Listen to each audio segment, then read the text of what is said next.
Okay, so hi everyone, good afternoon. Thank you for attending today's session. My name is Chris Barnes. I'm an employability advisor at Cardiff University.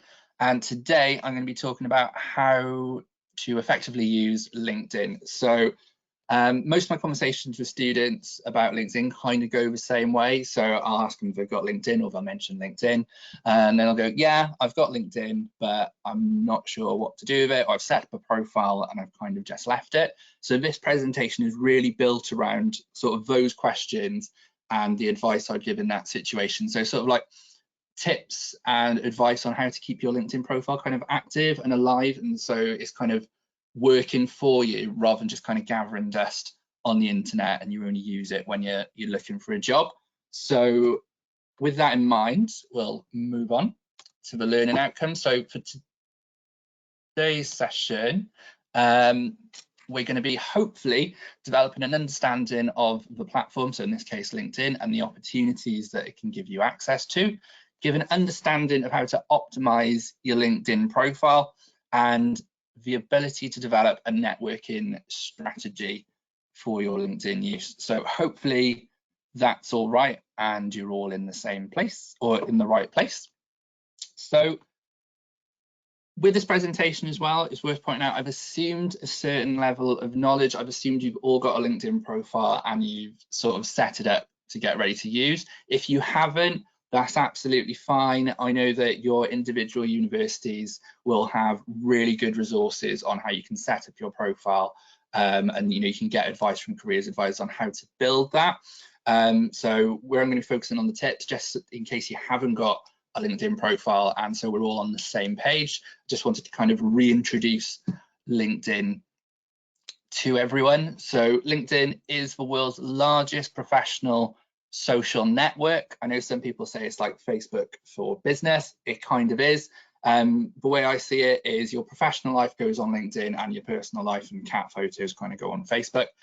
So work achievements and professional ambitions, keep it onto LinkedIn because it's like a nice place to keep it.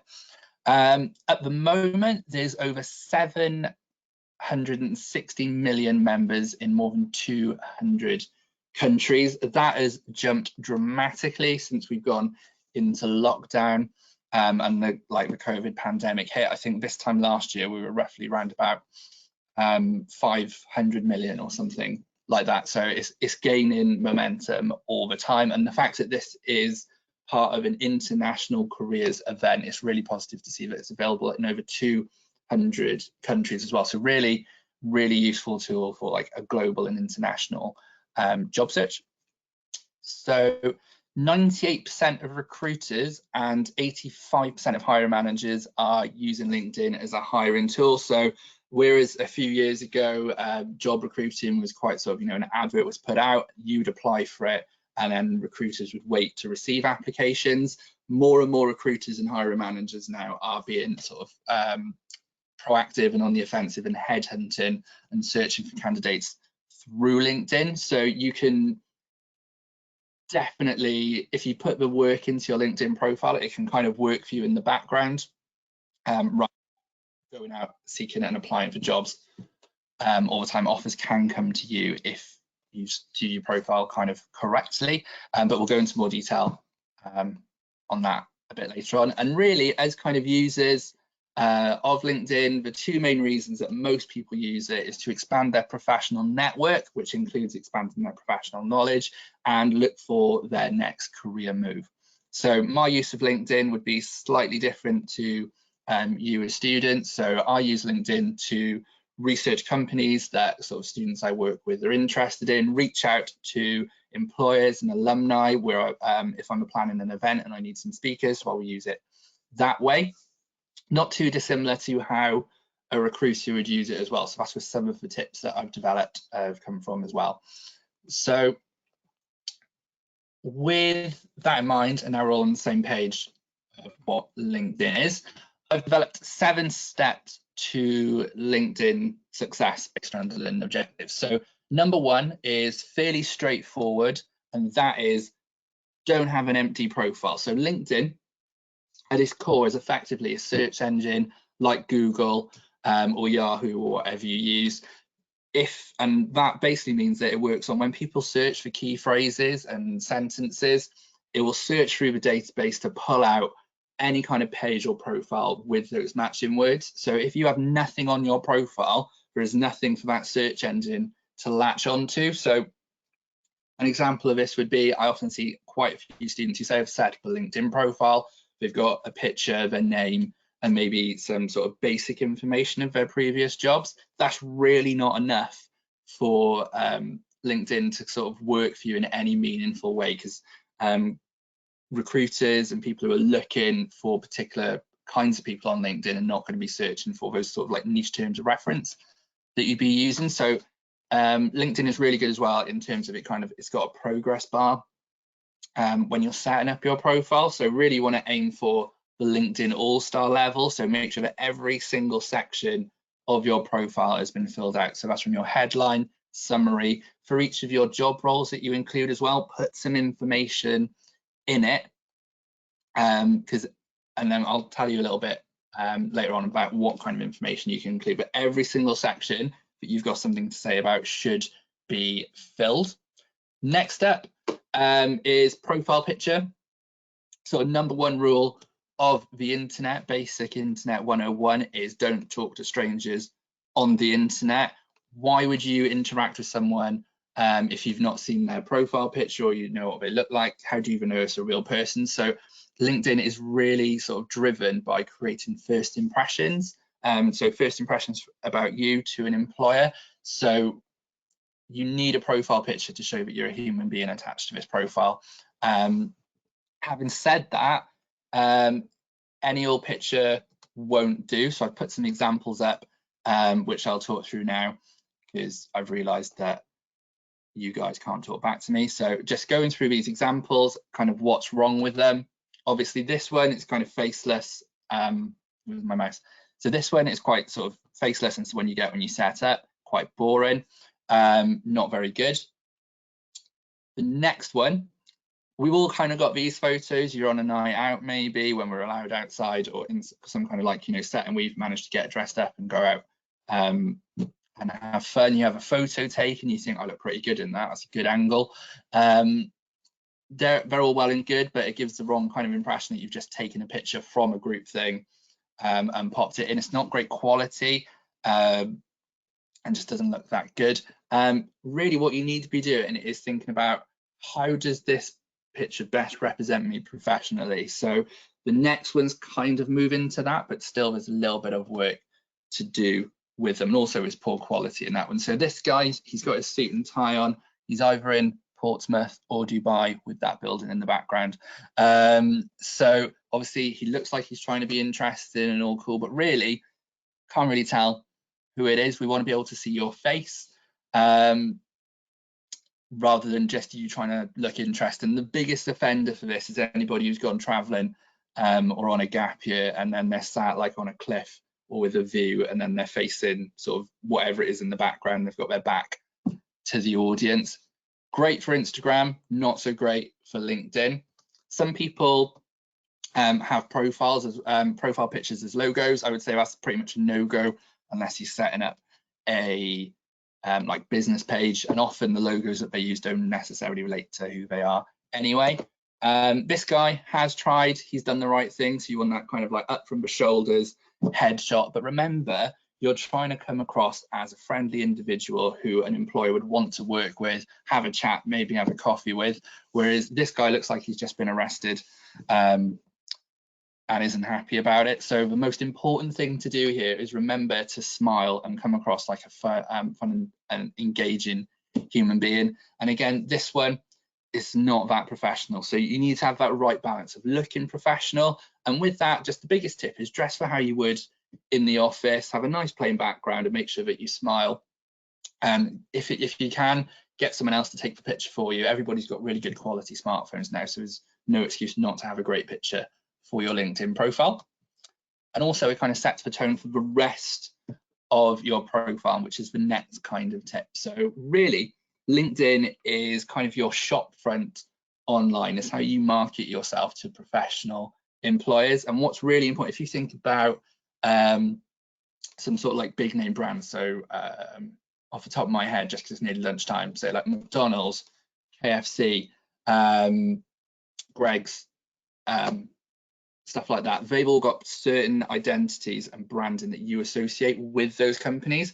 You kind of need to do that with you on like a smaller scale. So start developing a professional online brand. And at first sort of glances, that sounds really tricky. And you're like, well, I'm just a person, I'm just a undergraduate, I haven't got really a brand. There's some really straightforward things that you can do to kind of develop your professional online brand. And they include stuff like, most importantly, for your entire theme of your LinkedIn profile, and actually when you come to job interviews and writing applications, the main question you should be asking yourself is, how can you add value to an organization? So how can you sort of enrich that company or that firm with the skills and experience that you've got? And by that, I don't mean being totally brand and say you're going to come in and revolutionize the way you've done stuff. Just how can you insert into that business and kind of make sure that your role is a success and you contribute to the continued success of the company. Think about any previous experience that you've had. So if you've done any work experience, any volunteering, even any stuff in your sort of personal life that you think has given you the experience necessary to pursue the career of your choice. That's really great.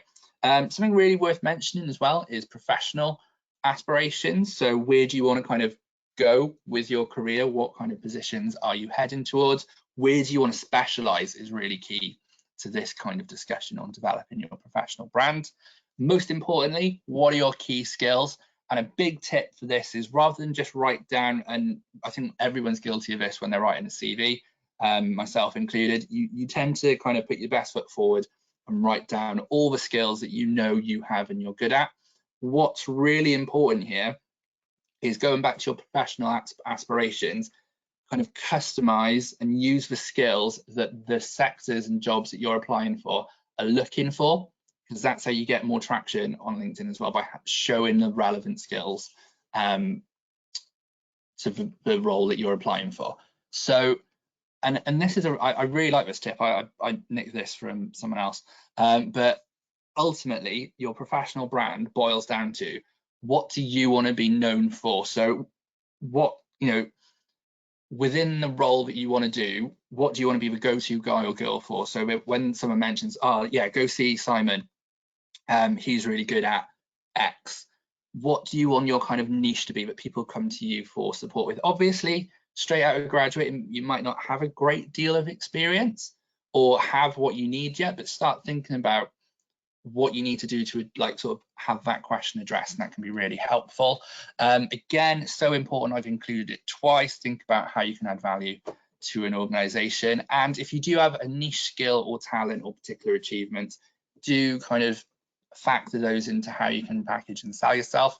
But one thing I will say with achievements, keep them relevant to the role and recent, so maybe like the last 18 months, 2-3 years while you've been in university. Employers are not necessarily going to be interested that you got your 10-meter swimming badge or you were head girl in comprehensive school. Make sure that they kind of add value to what you're doing now. Second thing to consider, there's no point having an amazing LinkedIn profile and having sort of all your other social media kind of being a detriment to that. So really start thinking about your digital footprint. So essentially everything you put online is a public record of what you've said, what was said about you, what you liked, what you commented on, what you shared, where you are or where you have been. And more employers are kind of using the approach of kind of using social media to kind of, you know, whittle down their candidate pool. So one, LinkedIn should be the first thing that they see. So it shows that sort of professional brand you've been developing, and it's the kind of right platform for that audience, which is a recruiter. Secondly, if you've got Instagram, Twitter, you know, TikTok, Facebook, all those kinds of things, make sure that they're set to private, so that employers don't accidentally find. So I'm not saying that you're all kind of gonna post stuff that will kind of, you know, put employers off you, but I would say with that stuff, it's always better to be safe rather than sorry. An example of that would be, say you only use Twitter to complain about trains being late, moaning to companies because your order didn't turn up, or just you know, having a bit of a whinge about TV. It's essentially what I use Twitter for, very rarely. But if you think about that objectively, you guys don't know me. The impression you might have gained about me was I like to moan a lot. And it's quite a negative personality trait to have sometimes. So you don't want to give employers an inch really to form a negative opinion about you. I hope that one helps on that one. And also, if you are keeping stuff open and public in terms of your social media, just kind of use that filter rule of if you left your phone out, or maybe your granny was on Twitter or whatever platform you use, would you be happy for her to read what you've posted or what you've written, the images that you've posted, or the comments that you've made? So if you're happy for your nan to read it, I would say it's safe. If you're not, probably best locking your profiles down. So I haven't got much time to do it online now, but what I would really suggest you do is a sort of test of what your digital footprint is Google your own name and make a note of what you find, because that can kind of lead to sort of rogue social media accounts you may have forgotten about, as well as sort of things that recruiters would see on a first search. So don't just look at Google, use a few other search engines and always search a few pages back. If you've got a name which you share with someone who's famous, you're pretty lucky because you'll be buried because of their stuff coming up. So mine is pretty tricky to find me even on LinkedIn, just because apparently Chris Barnes is the lead singer of a band called Cannibal Corpse, who are not my cup of tea. They're nothing like Take That, as you can tell by the name. So my next trick, and this is like a really key thing, when people set up a LinkedIn profile, they really kind of write it from their own point of view. And I know that sounds weird because it's a personal profile, it's about you, you're going to be wanting to write it about you, but you need to think about the context to what that content's going to be received in. So it's not going to be read by just casual people browsing on LinkedIn. It's going to be read by recruiters. So the biggest trick you can do is write your profile from a recruiter's point of view. So start thinking about what is a recruiter going to be looking for from a candidate in the sector or for the job that I'm looking for. And once you kind of reframe that way of thinking and putting your LinkedIn profile together, you'll go from having sort of no hits in searches to a few a week. I guarantee it. So before we move on to the actual what a recruiters see section, I just wanted to point out, because this is for the Asia Careers Insight series, it's really important to optimize your profile to where you're looking for work. So on one of the sections on your LinkedIn profile, so this is a slightly outdated picture, but it pretty much looks the same. Everything's in the same place, just looks a bit fancy these days. There is an option to add your profile in another language, which is really great if you're applying for roles in a country where English is not the first language, because that will tap in directly to LinkedIn within those countries and go to the most relevant recruiters. What it doesn't do when you do that is completely copy your English language profile. All it will do is kind of copy the headings over, and you kind of have to populate it from scratch. But if you've got your one profile pre-sorted, it's just a case of translating it over into whatever other language you may speak. So thinking like a recruiter, or what a recruiter sees. So a recruiter is never going to just search for third year Bristol history student looking for work, because that is just very plain, it's very broad. Apart from they do history, it doesn't really tell you much about it. Recruiters kind of use this search, I don't know why I'm pointing, you can't see it, use this kind of research panel here to look for potential candidates. So there's some simple ways they go about doing that. So you've got the keywords, so that's really important. So say you're going for a job in marketing, you make sure that you mention marketing in your profile, any kind of phrases that relate to marketing, so maybe public relations, press releases, the kind of phrases of almost like, the words that are the tools of the trade effectively. So one way you can do this is, actually, I'm not going to tell you that, I'm going to tell you on the next slide. So another thing I just wanted to point out as well on here, which is really important, people do search directly for job titles. So what's really important is you're not kind of writing your profile for the job you have now, you're creating your profile with that next step in mind. So really focus it on what you're trying to achieve rather than what you have achieved. And I hope that kind of makes sense in the context of what we're talking about. You may see as well, LinkedIn has kind of a premium option. From a student point of view, I really think it's kind of not worth it, because the tools and access that you get are of more benefit to recruiters. It's worth signing up for a free trial just to have a nose around, and you can see who looks on your profile if that's kind of your thing. But yeah, don't feel like pressured into getting it. And what recruiters can unlock through that as well. So profile language is one, so that's really important if you do have additional language skills to include it, and also to have those other language profiles. But also they can search by the groups that you're in as well. So these are just a selection that come up when I took a screenshot. So that's why it's really important to engage, and we'll talk about this a bit later on, within LinkedIn beyond just setting up a profile. Sort of by joining groups, you gain sort of, you're spreading around LinkedIn more. So the more places you are, the more likely you are to be noticed by recruiters. So just some more key tips on how to think like a recruiter. Think about what sort of jobs you're applying for. If you're not sure, then that's where getting an appointment with a careers advisor can be, excuse me, really handy, just because you can get an idea of what you're capable of from your experiences, and from what you can do with your degree. If you know what you want to do but you're a little bit stuck on keywords, there's a really great website called, and I'm sure you've heard of this from your careers services, prospects.ac.uk. On that website there's a jobs profile section for pretty much most jobs that you can think of, and within that is a section which says skills for your CV. That skills section is really good for kind of using it to tailor your LinkedIn profile and your CV, but also really handy for picking out the keywords that are kind of common in those sectors, and you can sort of use it to litter your LinkedIn profile with. And see this, is there a question? No, it's not a question. Okay, so, and with that in mind as well, with the skill section, I think I've said this already, but again, it's important to reiterate, when you're including skills on your LinkedIn profile, so even in the skills section later on, it's really important to include the skills that the employers within the sectors you're interested in are looking for, not just for three or four things that you're good at. It has to be what the employer is looking for.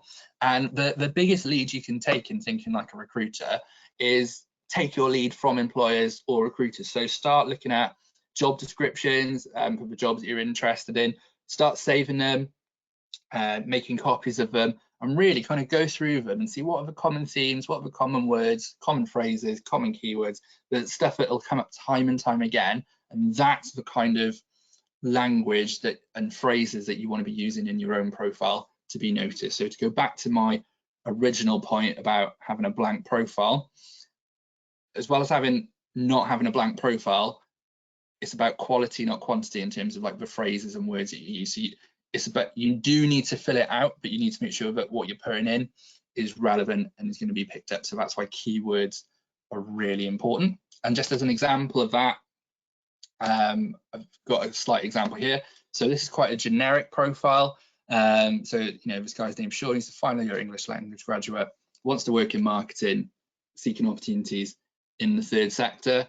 You're quite limited in this space anyway, but there's definitely a stronger way, a more specific way of doing it. So it's about breaking down the role that you're applying for into as many keywords as possible, and then restructuring them in a way that not only looks good, but is going to be picked up on the LinkedIn searches. So another way Sean could have written this was, he's an English graduate specializing in research methods, interested in market research and analysis, seeking opportunities in the third sector. So third sector is a pretty big area. You could have gone maybe a little bit more niche into what kind of charity you would have liked to work for. But overall, the main important bit, when the recruiter is looking for somebody to fill a particular position, he's covered that he's got, he specializes in research methods. The particular area as well of marketing that he's interested in is research and analysis. So that'll already bring him a particular strand of jobs his way, rather than that kind of more sort of marketing communications, a bit more creative side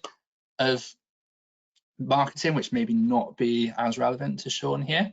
So I'm going to move on to the next bit, but also when it comes to sort of thinking like a recruiter, one of the other places that you can put a lot of information in and kind of tailor it with keywords is the summary. And a lot of people leave this blank, and it's probably the easiest bit to, well, it's probably the hardest bit of LinkedIn or your profile to put together, but it's the easiest bit to kind of put content in to attract employer searches to your profile, because you've got 2,000 characters to mention keywords and kind of really paint a picture of who you are as an individual and what you're looking for. So just some quick advice on this, because I don't want to go too much into how to build a profile, because there's plenty of help available for that. The really important tip that I want to get across is this is an online marketing document for you to kind of put your passion out there, show what your ideal career is and where your areas of expertise lie, and again, how you can add value to an organization.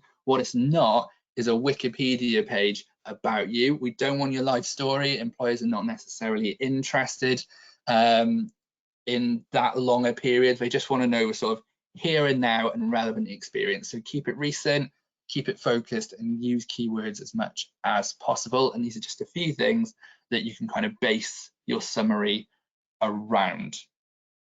And I would say with this as well, there's no real right or wrong way. There's just good and bad ways of doing summaries, and the best way to kind of get a feel for what is expected in your particular sector is have a little bit of a professional stalk on LinkedIn of people doing the roles that you're interested in, kind of gauge what's a good profile, what's a bad profile.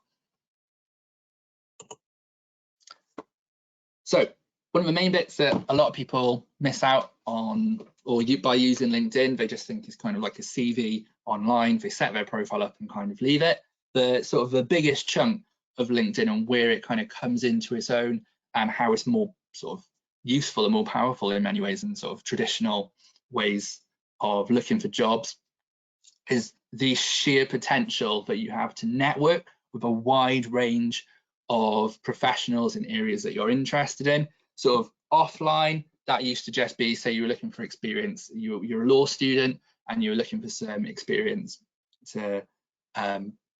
some experience within a law firm. Generally, you'd have to rely on maybe like a family friend, or your uncle used to work with someone who is now a solicitor, and not everybody has access to those kinds of networks. So what LinkedIn does, or is really good at, is kind of leveling the playing field and opening up access to so many areas of work that it means that everybody has kind of like equal access to finding work experience, finding out more about a particular role that maybe their personal social circle has no connection to. So it's really great for that, and something that you should really spend a lot of time getting used to and really taking advantage of, because it's not just about using LinkedIn to find a job or having the biggest professional network or as many followers as possible. It's and what I think LinkedIn is probably the best for is using it as like an inside access tool to companies and particular jobs. So if you've got a job interview coming up or an application, you can really use LinkedIn to mine as much information as possible on a particular sector, particular company, their competitors, particular individuals within that sector. So it really is really powerful for that, and sort of, you know, knowledge is power in most cases. And when it comes to job interviews and being able to talk about commercial awareness and around the role and around the company, it's that kind of information that kind of lands people a lot of the time successful placements on roles and like winning the interview and stuff. So really utilize LinkedIn for that. So how you can do that, obviously create a network. I would say being in university is a fantastic place to start connecting with people. So first of all, connect with, like, you know, your friends, your classmates, other people's housemates, because especially for your kind of age group, you never know where people are going to be in, say, 5-10 years time. So you could be going for, like, you know, a job that you really want in a couple of years time. Look on LinkedIn to do a bit of research, and you see that Gary's old flatmate is working at that company. So you go, hey Gary, remember me from university, really interested in working for your company, seen this post advertised, have you got any information on it? So it's a really good way to kind of utilize your network that way. Also, you can kind of do that in a stone cold way. You can approach people who you don't know outside of your kind of personal network, who are working in particular roles that you're interested in. Ask them to connect to your network, and again, you can use this to kind of have informational interviews and gain an insight into what it goes into to working in a particular field. That can be really useful. Other people you can connect with are alumni. Obviously, I said fellow students, academics you have a good professional kind of working relationship with. It can be really handy. I know some academic staff are a little bit funny about that, or just university staff will wait till you graduate to add you, but it's personal preference. Employers, so past employers is really good, or even people that you've done work experience with. So if you are taking part in any volunteering or work experience, add everyone on LinkedIn there. It's going to be useful later on. And then not forgetting friends and family. One thing I would say though with LinkedIn is when you reach out to people, don't just kind of go, right, I want 500 odd connections. Every time you add someone and someone wants to add to you, ask yourself the question, how are they going to add value to my job search? How are they going to enhance my employability? How is this connection going to be useful to me? And then if they sort of have an answer for all of those, then I would say add them to your network, because then you make sure you have a really curated professional network that you can rely on, rather than just filling it up with a load of people who are trying to sell you stuff. Because there are quite a few sort of salesy people on LinkedIn. You can kind of edit those people out if you don't need them. You can follow people on there as well. So I always recommend following organizations that you're interested in working for, but also organizations that kind of are rivals to the organizations that you're interested in, because it helps build a full picture of the industry that you're kind of looking to get into. It also gives you the heads up of when any opportunities are coming up, because a lot of the time they're advertised on LinkedIn before they're sort of advertised wider. And the most important thing to remember is to be professional. This is the tone for all of LinkedIn really, is to be professional and conduct yourself professionally. But when you are reaching out and connecting with people, don't just kind of click the send button to the connection request. You wouldn't, if someone come up to you on the street and they just said, I want access to your CV, you'd probably say no, because it's a little bit weird and out of the blue. So just say hello, say why you'd like to connect with them, and just give a little bit of context, and you're much more likely, especially if you've sort of got a profile picture as well, to have your request kind of accepted rather than just rejected. I know me personally, if somebody who I don't know doesn't send me a request and I don't know them, I just don't add them, unless obviously I find out later on that I've been in a meeting with them. But yes, a good way of sort of safeguarding your own network that way. Something worth pointing out again, when it comes to growing your network, is the Alumni Tool. This can be really handy as it's an online database. Every university will have one of these on their page, and it's a sort of basically a database of anybody who's gone to your particular university and has a LinkedIn profile. So this is great for particularly for international students, because you can see where students with your degree have ended up and whereabouts in the world. But also, if you don't know what you want to do after you graduate, you can type in your course and then you can see the range of things that people have gone on to do, which a lot of the time leads to surprise, because you just might see stuff that you think, oh, I never knew I could do that, and then it may inspire you, and it's a really sort of fun thing to play around with. And then we're going to look at how to engage your network. So a lot of people on LinkedIn, they'll set it up and they just kind of use it as and when they're looking for work, or when they remember to log into it. You get more traction on LinkedIn. So a lot of the kind of literature that comes with LinkedIn and the stuff like the videos that LinkedIn produce on setting up your profile often shows, right, you set up your profile, you fill in a few bits, and then within days you get a job offer. Doesn't work like that. In reality, a lot more hard work goes into it, and it's kind of like it's a good way of putting it. So a lot of people treat LinkedIn kind of like fishing. Essentially, they set their spot, cast their net or rod, or I'm not a fisherman, cast their rod, and then kind of hope that something comes by and there's a bit of interest. How you can attract more attention is, if we're sticking with the fishing analogy, you make a bit of noise, you chuck a brick in the pond and make a bit of a splash. So the more attention you can bring to your profile, the more likely you are to engage with employers, get views, and sort of get interaction and get moving. So how you can do that,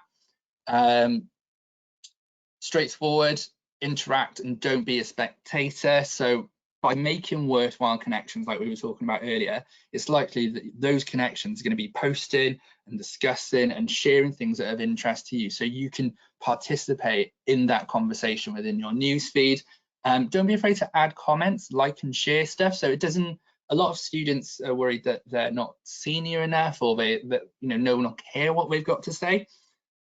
Employers want to know that you're kind of engaged and motivated in the things that interest you. So by commenting on posts, liking stuff, sharing stories that are of interest to you is going to be really, really interesting and beneficial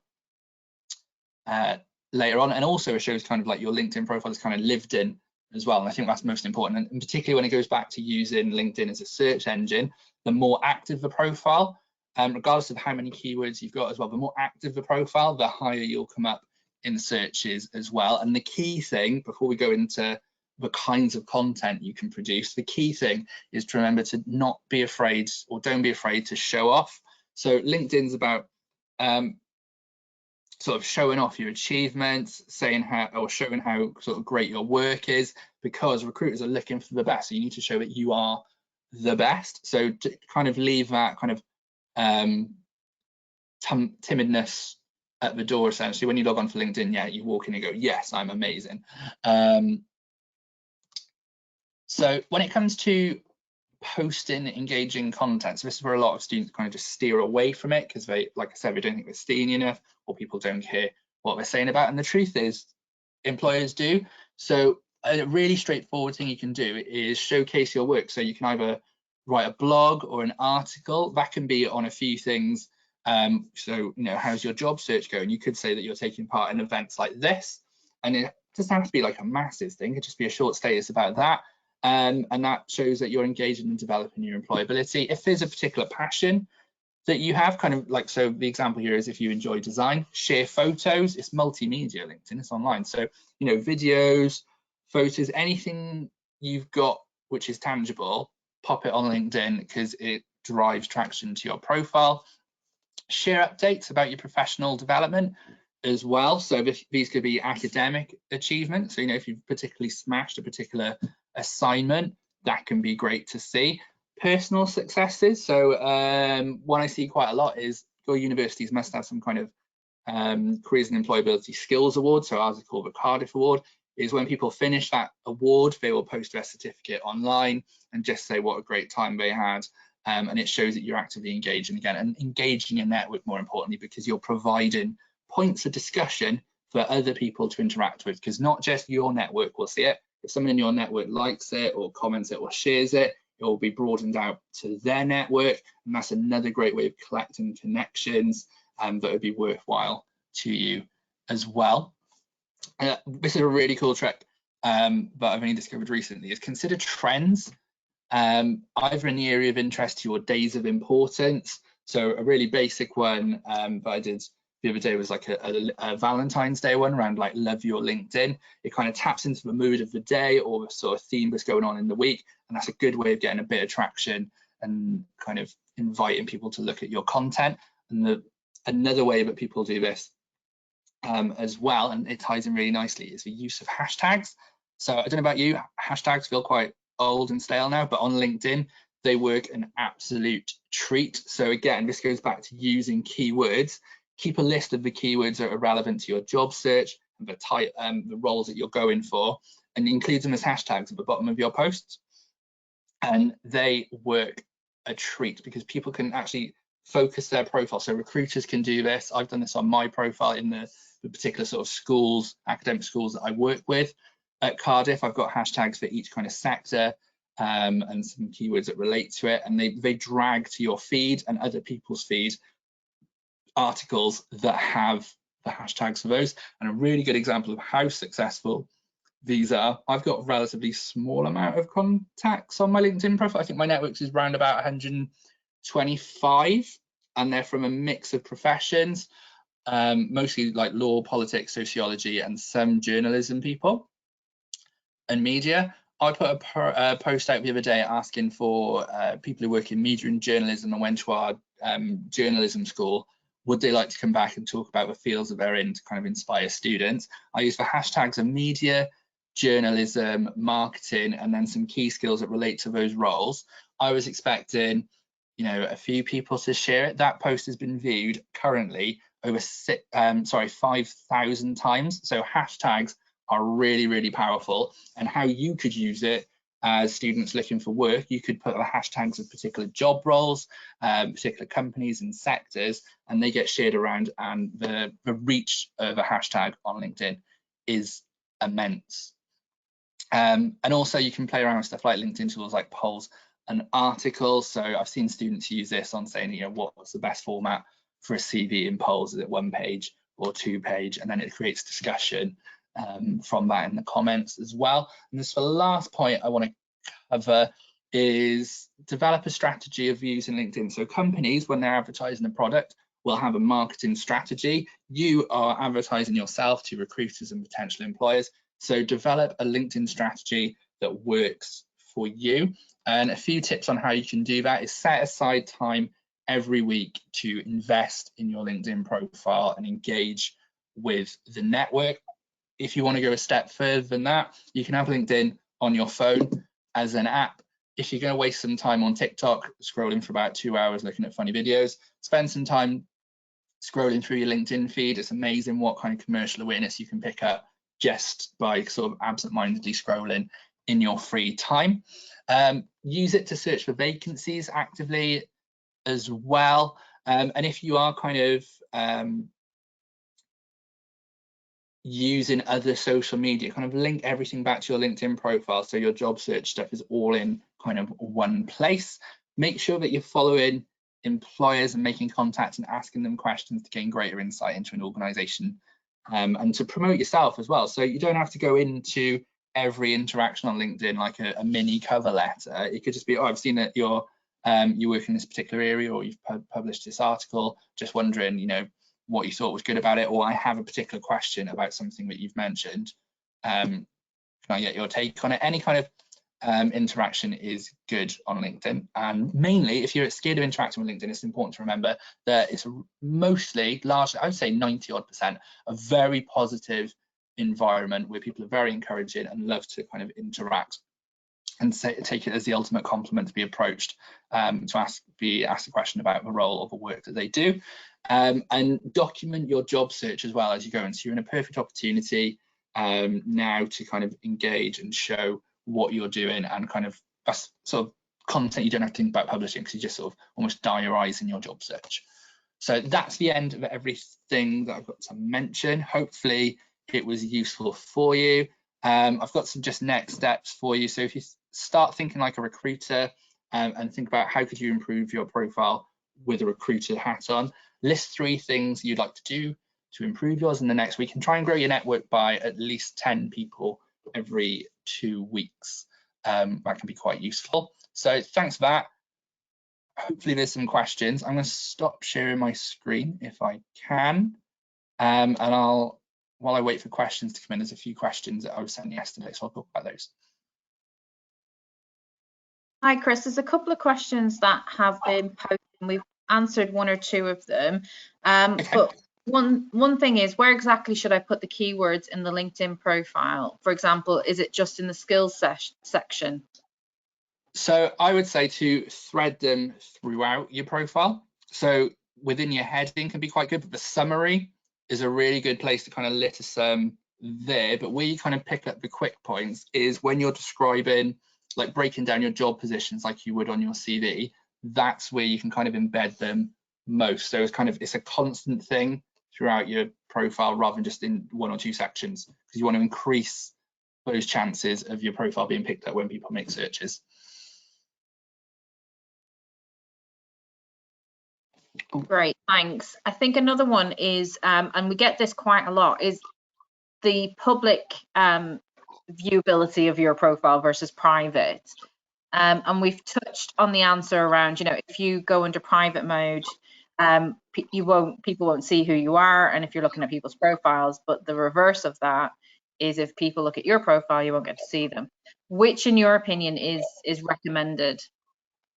Oh, that is a good question. That's always a tricky one as well. I think my kind of definitive answer that I've managed to settle on is it really depends on, and it goes back to having that LinkedIn strategy as well. So like, what do you want to get out of using LinkedIn? So if you're just kind of like, mine's not necessarily that public, I don't think, just because my nature of my work, I use it mainly to research other people, and I'm not looking for work, so I don't need to be found. But if you're kind of actively looking, I would say it's better to have those sort of settings as public as you feel comfortable with, because again, it just increases your chances a little bit more. So it depends on really what you're most comfortable with. But I'd say the more public it is, obviously it's about getting noticed. If we go back to my awful fishing analogy earlier, the bigger the splash you can make and the more noise, the more traffic it'll drive to your profile. Okay, and then what do you consider the summary section of LinkedIn essential? Because I know when we tell students it's kind of like a digital version of your CV, and we don't always recommend a summary or profile element in the CV. Do you think it's essential on LinkedIn? I think with LinkedIn it is, just because it gives a little bit of context as to what you're looking for, and I kind of prescribe it as a sort of target, rather than writing sort of quite a generic one. If you target it to the sector that you're looking for, it can be a really good way of showing how you're kind of motivated and interested and passionate about a particular area. But again, it really depends on what kind of sector you're going into, I suppose. I'm of the school of thought though that kind of, if you can avoid someone having to like think twice about getting in touch with you and encourage them to get in touch with you, I think this is a really good place to do that. And also a good thing to do in the summary is put like a call to action as well. So, you know, if you want to know any more information, get in touch with me, like DM me on LinkedIn and stuff. So it's a good way to kind of invite discussion as well. I also find as well, if you quantify the information, it can be really good. So somebody asked a similar question earlier, and my response to them was to use something like marketing graduate with 3 years experience in customer service and events management, which could be an overview of your, you know, society membership and involvement, and skilled researcher with a 2.1 degree result specializing in social media digital marketing. So it's all elements that you don't have loads of work experience, but they could be stuff you're doing in your extracurricular that you want to highlight, sell in.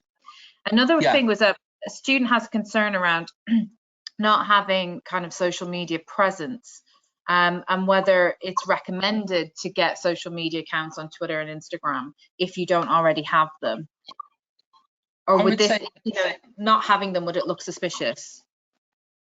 Not necessarily, because I would say it's perfect kind of personal preference really. And I think the more social media is being around, we've seen a lot of people kind of just ditching it as well. So really it comes down to kind of like what you're interested in and what kind of work you're looking for. So I'd say if you're going for like a role in marketing or journalism or something where quite often people within that have like a professional social media presence, then it's going to be really important.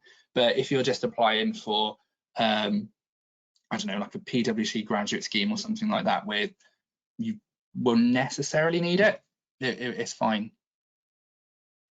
And I don't think I've ever been suspicious when my colleague actually doesn't have any social media, and I've never thought, oh, she's a bit dodgy, but she has a LinkedIn profile. And it's about going back to what I was saying at the start. You know, you want LinkedIn to be the first thing that people see when they're sort of searching for you as an employer. So if that's just basically the one path that they have, then that's really positive.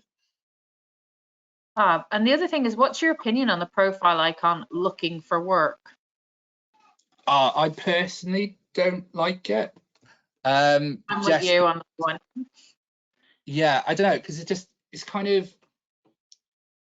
I think maybe if it was me or you and we've been in like jobs for a while, you can kind of hint that maybe you're looking for your next step, but there is that setting within your LinkedIn profile where you can tell recruiters that you're actively searching for a role. I think as graduates, it's quite obvious that you're looking for your first role. So don't waste the letters and the characters on saying that. And also it sounds a bit needy sometimes. Do you think if somebody is not on social media for personal safety reasons, for instance, do you think they can get away with not having a LinkedIn account? Well, that I'd say, yeah. Yeah, goes without saying. So if it's for personal safety, you don't have to have it. This is just, if you think about the entire spectrum of like what careers and employability services do at university, we offer you support on you know, interviews, CVs, personal statements, how to look for work, application forms. LinkedIn is just one kind of arm of that. So by not having it, you're not cutting yourself off completely. But if you wanted to I don't know if this sounds like really good advice out loud, so maybe you can vet this with me, Nolene, but you could say you want to get that kind of insider information and use LinkedIn as kind of like a research tool. I'd say there's nothing wrong if you're using it in that kind of passive way, in maybe setting up a profile under a different names, like a plain profile, but just don't use it to kind of, you know, promote yourself effectively. Does that make sense? Yeah, so you can use the private settings. As we said, it's desirable not to use the private settings if you're looking for work. But if you're using it because you want to build a network but do it discreetly, you can set your settings to private, so you're not searchable, and also people won't see details on your profile unless you want to connect with them. So you can vet people in that way before connecting with them. But if it's something that you're worried about and you feel like putting yourself out there online might increase any personal risk, then don't do it. You know, it's as Chris said, it's an arm, it's one tool in your bag of tools for finding work. It's not the only one. It's not the only way. So languages on LinkedIn, when I choose 2 languages, in which language does an employer see my profile? That's a really good question. That is a good question. So from my understanding of it, what happens, it's so good example. So say you got the UK one, I think that's linkedin.com, like the English speaking one, but Germany has like kind of its own version as well because of the language thing. So what would happen is, depending on what domain it was under, so I think when you put a language in, it will attach it to kind of like that country's area of LinkedIn. So you kind of have to use, basically, it's double the work, I'm really sorry to say. Whatever you're doing on the one, you have to do on the other. So it's about being present on both platforms or both versions of it. I hope that answers the question. Okay. And in terms of developing a strategy, I'm getting quite a lot of people asking around, you know, how can I contact people for work experience informally using LinkedIn? It is around having drawing connections, wouldn't you think, Chris? Like, especially with alumni. Yeah, absolutely. The alumni one is like a massive tool, and that's pretty much inside a secret. That's where most universities will draw their work experience opportunities from. So alumni, the alumni tool is a great way of doing it. And also I'd say the way you go about approaching it as well. So especially at the moment, current climate, opportunities can be a little bit tricky, and it's mainly not that the opportunities aren't there, but like hosting someone for work experience, they need a bit more supervision than normal. Obviously, you want, as an employer, you want them to kind of like learn from you. It's a bit tricky to do that remotely. So kind of go in small when you're asking people and say, can you just gain some information, ask them a few questions, maybe like a 20-minute chat on Zoom, and kind of I'd work your way up. So that's effectively kind of building on your network and creating a nice relationship with someone. Great. And then how many hashtags should you use in a post? Can you have too many hashtags? I don't think so. I know Instagram limits you to 30. I don't know if there's a limit on LinkedIn. I go a bit hashtag crazy, but I've never denied a hashtag. Yeah. A sentence I never thought I would say. But I would kind of, my rule of thumb for it on a hashtag is your post is only so big. So kind of have it no more than like a third. But your hashtag shouldn't take more than the size of what the article is. So the bigger the article, the more hashtags you can put on it. But if you think it looks silly, it probably does.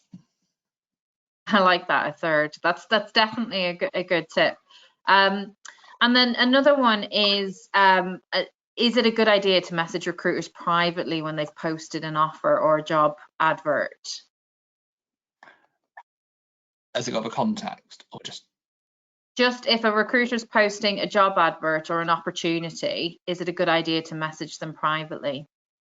In one way, yes. I wouldn't say, because they would have normally have put some instructions on how you can apply for that job. So if you're going to contact them, I would say it's with informal queries, or you're expressing your interest because you're kind of like, you've got a few questions about that post and you want to find out a little bit more about it. I would avoid just saying, oh, hey, I saw you applied for this, I'm really interested in it, I would like to apply for it, can I be interviewed for it? because there's like a set process in place. But for gathering information, yes. Because you might find out as well from that, actually, that's not what I thought it was. I don't want to apply for that. So it could save you some time. Right, and there's a little bit of confusion, I think, for students when we talk about LinkedIn being a digital version of your CV. They're asking where can they put their CV on LinkedIn. So can you just explain how, just essentially how it works? Yeah, that's fine. No worries. So to set up your, effectively, your LinkedIn profile consists of a picture, headline, summary, and then underneath that, you've got your work experience section. So that's pretty much a bit more or less mirrors your CV. So you don't just upload your CV, you take what you've got on your CV and then you adapt it to that work experience section of your LinkedIn profile. And my one bit of advice for that would be as well, don't just copy and paste it 100%. Kind of adapt it for the platform. So if you think it doesn't look right and you need to reword it slightly, do that, but make sure that they look like similar. Your CV and your LinkedIn profile looks kind of related, especially if you've linked your LinkedIn profile to your CV. Great. And I'm going to just use 2 more questions because I know we're getting quite a lot of questions in at the moment. Do you think LinkedIn Premium is worth it, essentially? And link to how best to use Idmails. So from what I've gathered from it, I've not used Idmail quite a lot, but essentially Idmail was used to kind of speak to recruiters directly who may not have been like sort of directly in your network, and it was a way for them to make money essentially. So I would say it's kind of hit or miss. If you're really desperate, you can use it, but I would 9 times out of 10 it's not necessarily needed. And for premium as well, there's not enough features on it. It's not going to give you access to anything that you can't access without it. From when I've used it, when I've been looking for work, I took a free trial, and the only sort of additional thing that I really got out of it was you could see people who've been on your profile who their settings weren't entirely like locked down private, because you can't see that when other people look on your profile, but it was ones who kind of give you access to an extra layer which you wouldn't have been able to have seen, if that makes sense. So if you're kind of into that and you want to know what kind of employers are looking at your profile, it can be useful. But generally, as students, I would say avoid it for now, or at least give the free trial a go if you're really interested, but don't forget to cancel it because it is well pricey. Great. And the last question was around using LinkedIn to find roles in other countries, either countries outside of the UK if you're from the UK, or even your home country if you haven't worked there before. Okay, cool. I should have mentioned this in the talk. Sorry. Yeah, there's in the job search bit of it. So when you go looking for jobs, there's actually some settings that you can tailor effectively to pretty much, you can do the level of work that you're looking for, so like work experience, graduate scheme, or just like general roles. But what it's really good at as well, you can tailor it to places in the world. And if you go into it a little bit deeper on the same page, you can put particular towns and cities as well. So that's not just for when you're kind of like actively searching, but what it also means as well is when you get sort of results of LinkedIn job searches, it'll kind of farm out the ones that are relevant to you and post them to you, so you can kind of make it work for you as well as working with it, if that makes sense. And just to add as well, so all experience that you have, whether it's working in your home country or working in the UK or working somewhere else in a voluntary role, for your family business, for as a society, whatever it is relevant. So I know there's some confusion about getting relevant work in the country you're applying to. It's around, and I think you'll agree with this, Chris, when you're writing your profile, it's how you articulate the skills and experiences you gained from that opportunity. Is what employers are looking for, not necessarily that you had that job in that specific country, if that makes sense. Absolutely, fully endorse that. Yeah. Okay, that's it. I think we've answered as many questions as we can get through because we've just run over. Thank you so much, Chris, for that presentation. It has been recorded. It will be on the Asia Careers Insight Series website and the University of Manchester's YouTube channel, Careers YouTube channel. So if you want the latest updates, check out the Asia Careers Insight Series website for all information. But thanks, Chris. It was a fantastic session, and we'll look forward to sharing the recording. Cool. Thanks. Bye. Bye.